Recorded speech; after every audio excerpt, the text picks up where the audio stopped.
What if the real reason you feel stuck isn't your situation but your mind? Look around. Most people today look fine on the outside. They smile, they post, they function.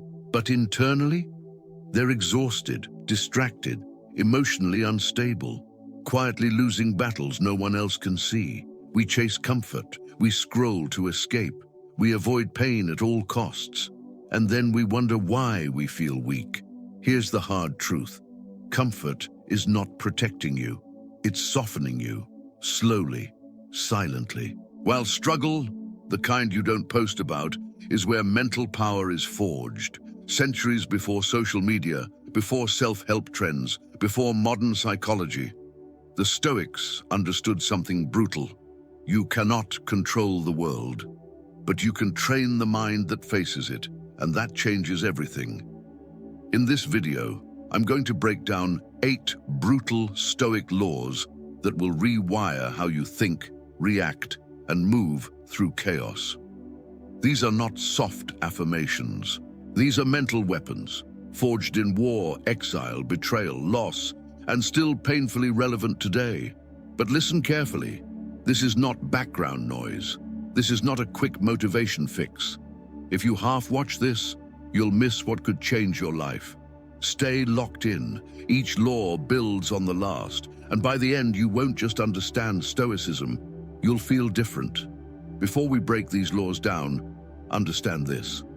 Nothing changes if you only agree with them. Stoicism is not philosophy for thinkers. It's training for warriors.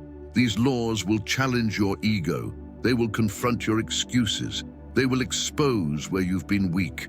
Because comfort built the weakness, discomfort will build the strength. And that brings us to the first law. Law 1. Seek discomfort on purpose. Most people spend their lives trying to eliminate discomfort. The Stoic does the opposite.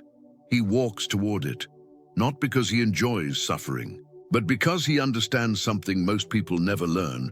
Comfort makes you fragile. Discomfort makes you capable. Think about it. When do you grow the most? When everything is easy, or when life forces you to adapt? Strength is never built in comfort. It is built in resistance. Your muscles grow through stress. Your discipline grows through inconvenience. Your character grows through pressure. Yet modern life is engineered to remove all of it. Hungry? Instant delivery. Bored? Instant entertainment. Lonely? Instant distraction. Tired? Instant escape. And slowly, without noticing, your tolerance for difficulty shrinks. The Stoics trained against that.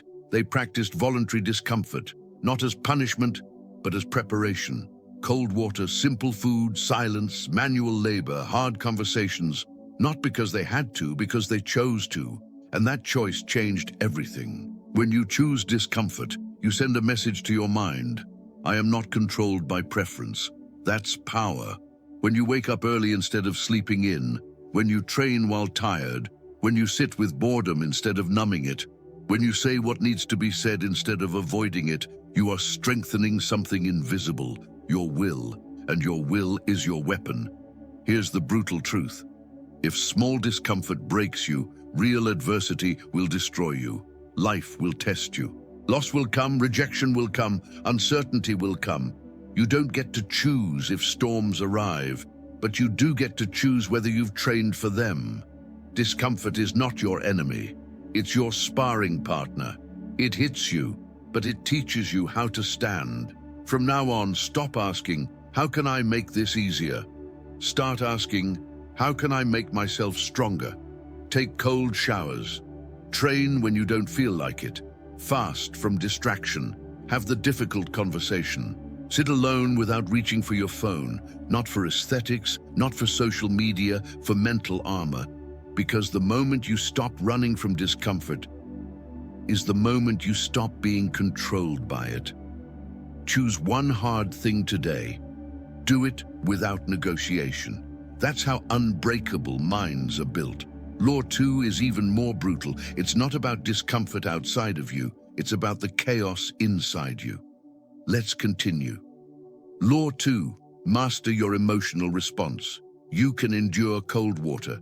You can wake up early. You can push through physical pain, but can you control your anger? Can you control your ego? Can you control your reaction when someone disrespects you? That's where most people fail. Here's the brutal reality. If someone can control your emotions, they control you. Read that again. If a stranger's comment ruins your mood, if traffic makes you furious, if rejection destroys your confidence, you are not free. You are reactive, and reactive people are predictable. Predictable people are controllable. The Stoics understood this deeply. They didn't try to eliminate emotion. They trained their response, because emotion is automatic. Reaction is optional. There is a split second, a tiny space between stimulus and response. That space is your power. Most people never train it. They feel anger, they explode. They feel fear, they freeze. They feel insecurity, they lash out. But a disciplined mind pauses, and in that pause, it chooses. You feel anger, good, that's information. But do you act from it or observe it? You feel insulted, good, that's awareness. But do you defend your ego or defend your peace? Here's the shift.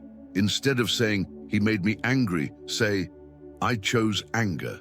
That sounds harsh, good, because it gives you control back. The moment you stop blaming external triggers, you reclaim authority over your inner world. Try this the next time you're triggered. Pause. Breathe once. Ask, is this reaction making me stronger? If the answer is no, don't act. Not reacting is not weakness, it's dominance over yourself. And self-dominance is the highest form of power. Most people are ruled by mood. The Stoic is ruled by principle. That's why calm people intimidate emotional people. That's why grounded individuals command rooms without shouting. They are stable, and stability in a chaotic world is rare. Train your pause, train your breath, train your response. Because when you master your emotions, you stop being manipulated by the world, and that is the beginning of becoming mentally unbreakable. Next law, it might offend you. Law 3, stop expecting life to be fair. This one will sting, because most suffering doesn't come from pain. It comes from expectation. You worked hard. Someone else got the reward. You stayed loyal. They walked away. You told the truth. You paid the price. And the voice in your head says, this isn't fair. Here's the problem. Life never signed a contract promising fairness. The moment you expect fairness, you hand your peace to circumstance. Because now your emotional stability depends on outcomes being equal, balanced, just. And they won't be. Sometimes effort doesn't equal reward. Sometimes good people lose. Sometimes dishonest people win. That's reality. The Stoic doesn't deny injustice. He simply refuses to collapse because of it. There's a difference. When you cling to fairness, you wait. You wait to be recognized. You wait to be appreciated. You wait to be treated correctly. And while you wait, you weaken. Strength begins the moment you shift from, this shouldn't happen, to, it happened. Now what? That shift is power. Complaining about unfairness drains energy. Responding with discipline builds leverage. You didn't get the promotion? Build skills they can't ignore. You were betrayed? Refine your boundaries. You were overlooked? Outperform quietly. The world does not owe you symmetry. It owes you nothing. But you owe yourself strength. This is radical responsibility, not because everything is your fault, but because your next move is always yours. The average person reacts to unfairness with resentment. The disciplined person responds with growth. That's the separation. You don't control how life distributes outcomes. You control how you distribute effort. And effort over time compounds. When you stop demanding fairness, you stop feeling victimized by reality. And when you stop feeling like a victim, you become dangerous. Law 4 narrows your power even further, because not everything deserves your attention. Let's go deeper. Law 4, control what you can, release what you can't. This is the dividing line between anxiety and power. Most people are exhausted not because life is impossible, but because they are trying to control things that were never theirs to control. Other people's opinions, other people's behavior, the economy, the future, the timing of success, how they're perceived, whether they're liked. You see the pattern? They're fighting ghosts, and ghosts can't be conquered. The Stoics made one of the most important psychological distinctions ever discovered. There are things within your control, and there are things outside of it. That's it. Simple, brutal, liberating. What's inside your control? Your thoughts, your effort, your discipline, your response, your values, your preparation, your focus. What's outside? Outcomes, reputation, chance, other people's emotions, timing, luck, public opinion. And yet most people obsess over the second list. That's why they feel powerless. Imagine standing in a storm, screaming at the wind. That's what it looks like when you try to control the uncontrollable. You cannot force someone to respect you. You cannot guarantee success. You cannot ensure loyalty. You cannot predict tomorrow.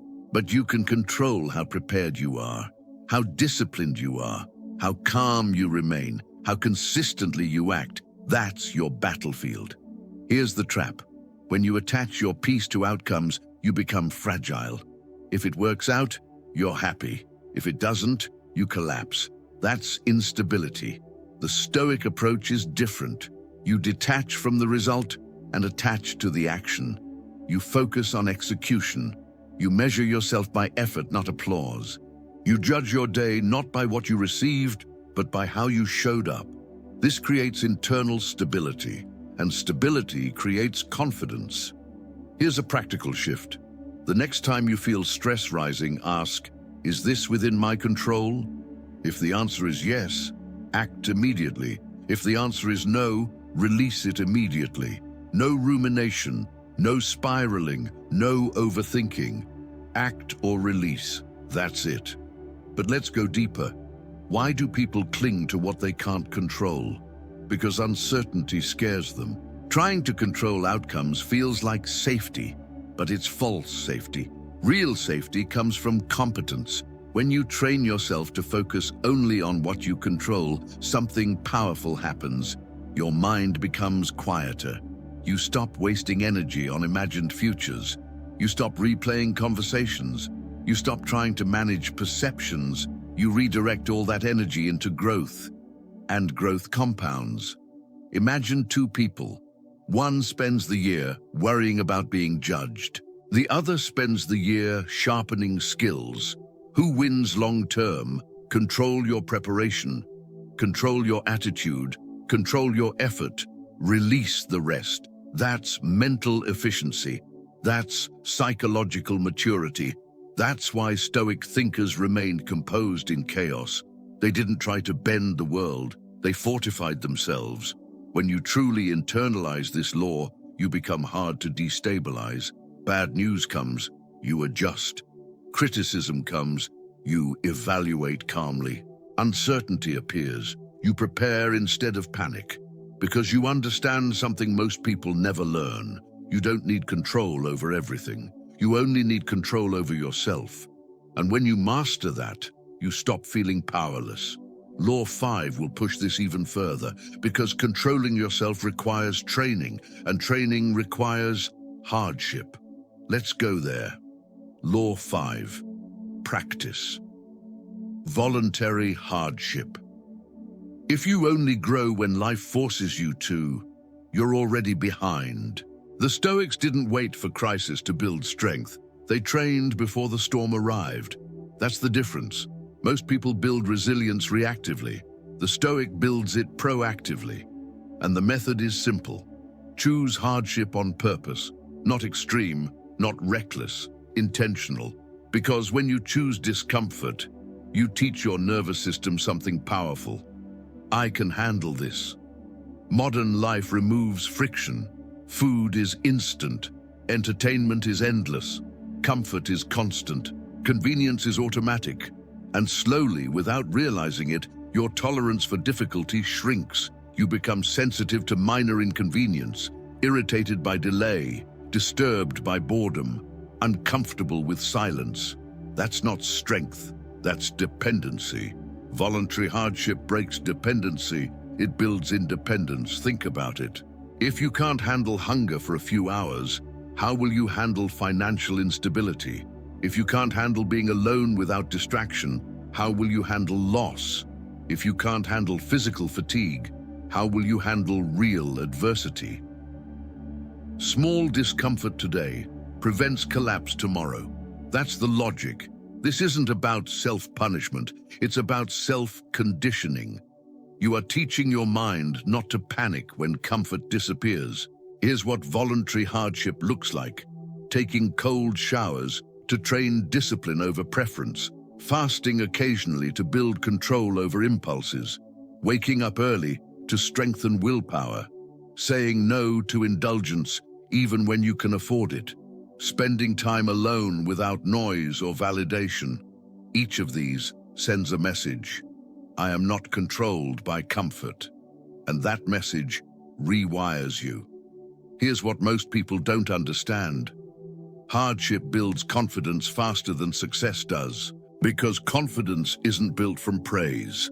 It's built from evidence. Evidence that you can endure, evidence that you can operate under pressure, evidence that you don't break easily. When you practice voluntary hardship, you stack that evidence. One cold shower, one early wake-up, one difficult workout, one uncomfortable conversation. Stack enough of those, and something shifts internally. You stop fearing discomfort. You stop negotiating with weakness. You stop needing ideal conditions to perform.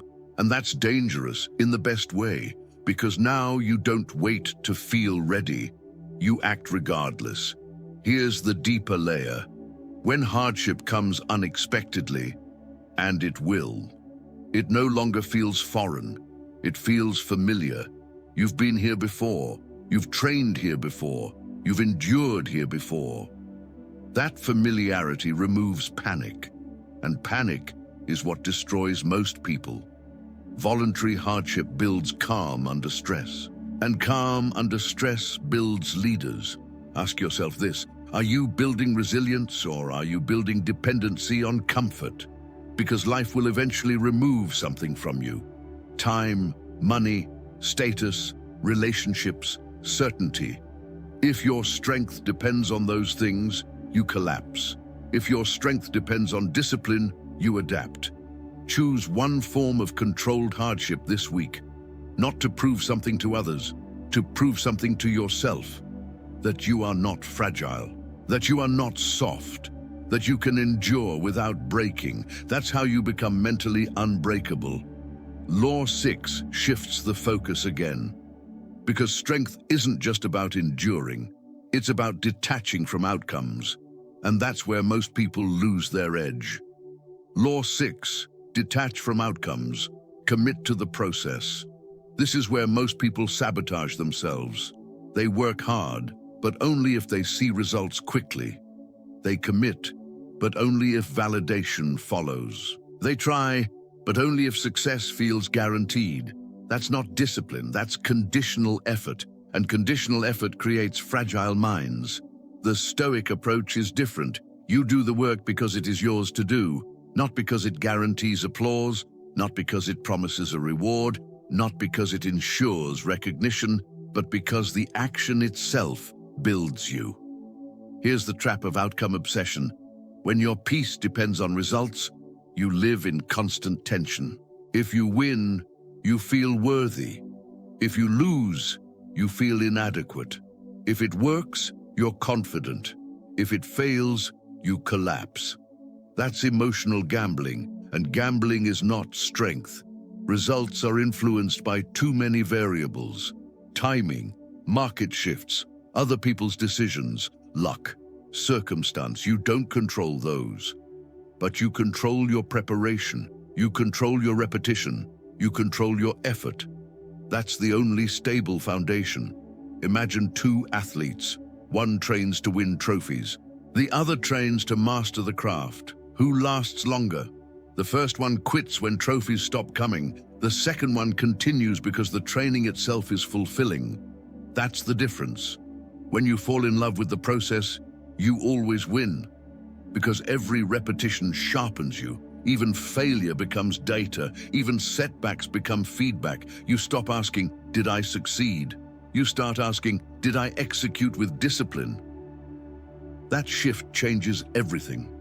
Here's the deeper psychology. When you obsess over outcomes, your mind lives in the future. You feel anxious, you feel impatient, you feel pressured. But when you focus on the process, your mind lives in the present. You become calm, you become precise, you become steady. And steady people outperform frantic ones over time. There's power in detachment, not apathy. Detachment. You care deeply about the effort. You care less about the applause. You build your identity around discipline, not results. Because results fluctuate. Discipline compounds. Let's make this practical. You're building a business. Instead of obsessing over revenue daily, focus on improving skill daily. You're getting in shape. Instead of obsessing over the mirror, focus on training consistency. You're writing. Instead of obsessing over views, focus on sharpening your voice. The process is within your control. The outcome is rented. And here's the irony. When you stop chasing results desperately, results often come faster. Because you're no longer tense, you're no longer attached. You're operating from strength, not need. Needy energy repels success.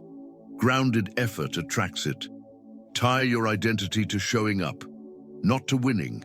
Tie your pride to execution, not to applause. Because when your worth is built on outcomes, you are fragile. When your worth is built on discipline, you are unbreakable. Law 7 goes even deeper.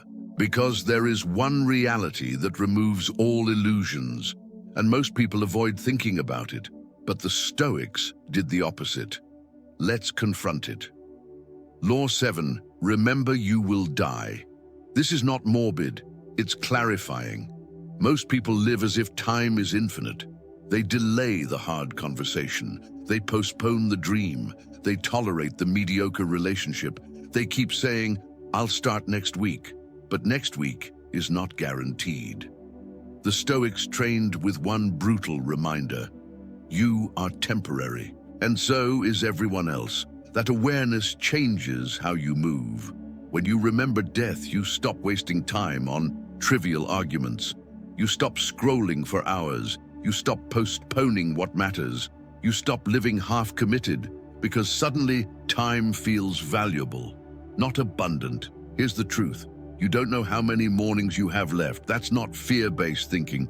That's reality-based thinking. And reality creates urgency. Most people treat time like it renews automatically. It doesn't.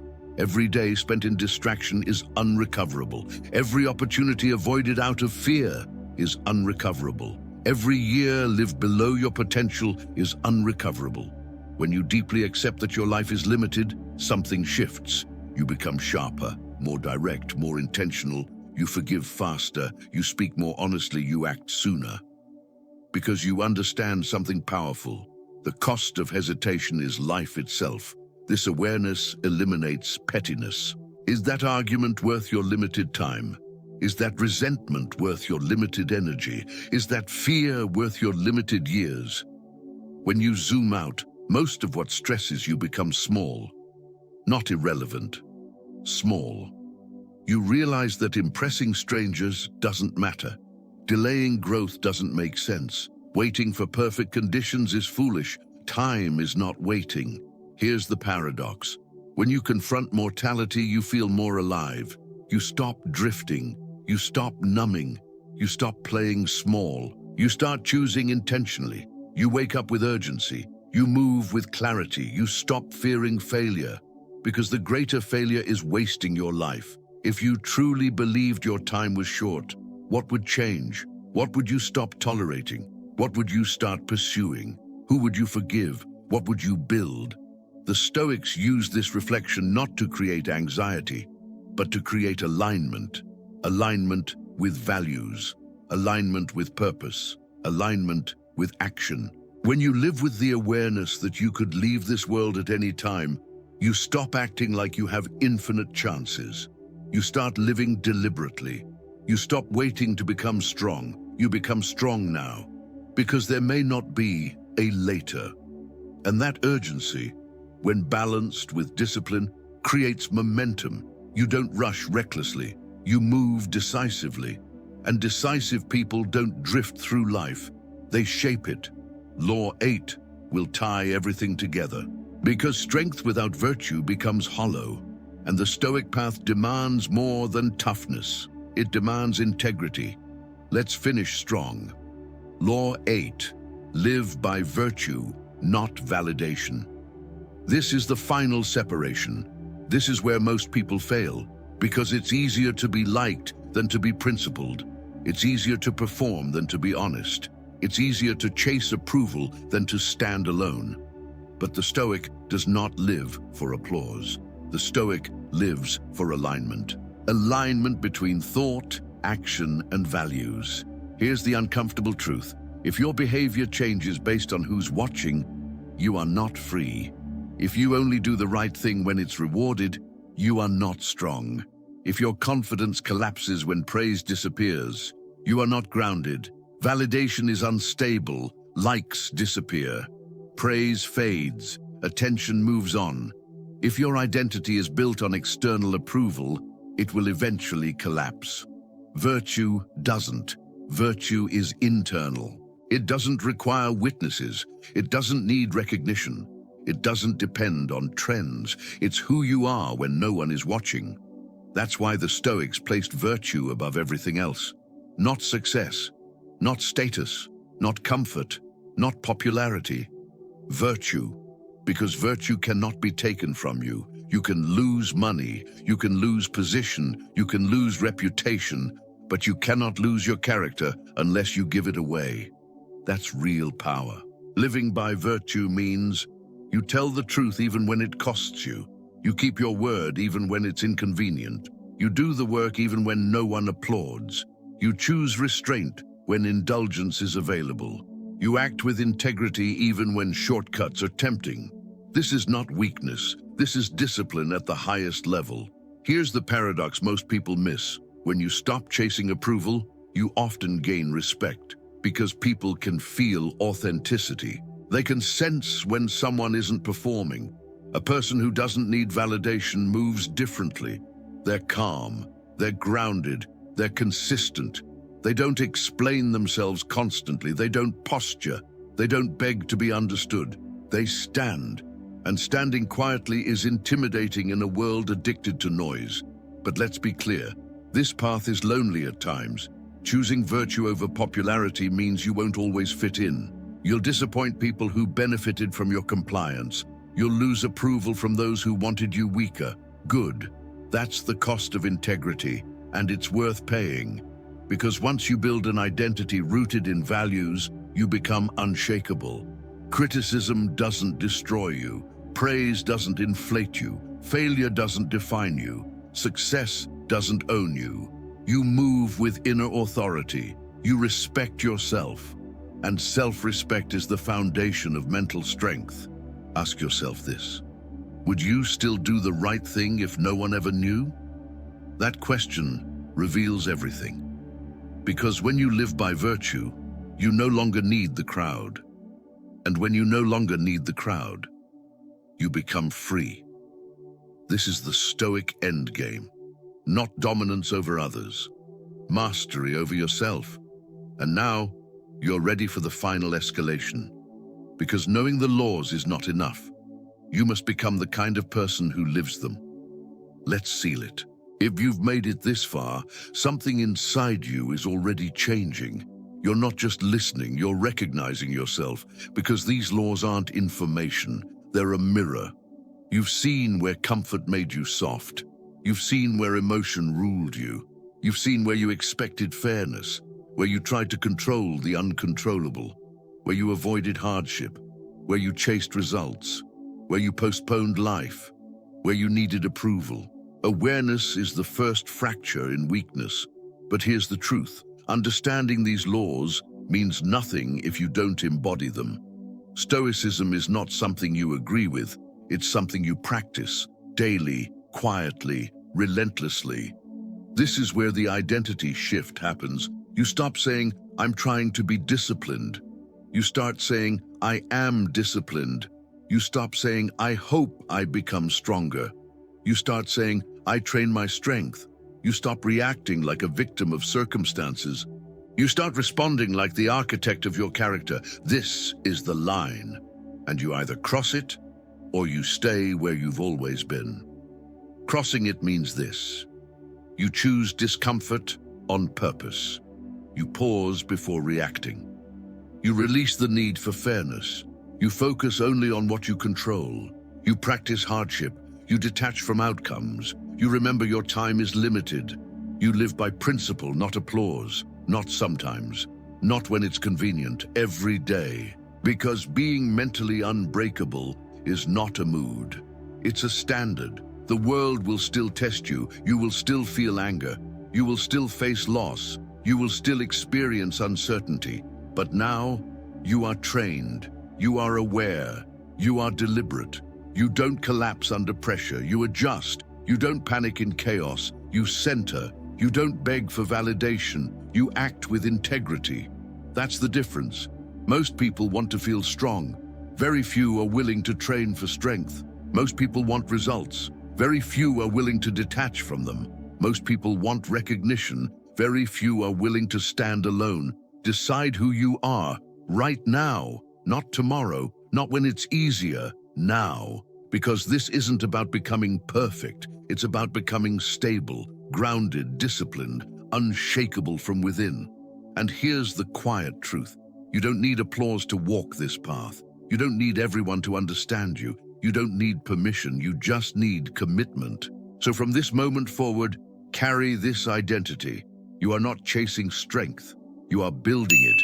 You are not waiting for the right time. You are using this time. You are not controlled by chaos. You are trained for it. Drop this in the comments as a commitment. I am becoming unbreakable. If this message sharpened you, not entertained you, then don't keep it to yourself. Send it to someone who needs discipline more than comfort. Share it with someone who's ready to level up mentally, like the video, so it reaches more people who are tired of being controlled by their own minds. And subscribe if you're serious about training, not just watching. This is not motivation. This is mental conditioning. Keep showing up. Keep choosing strength.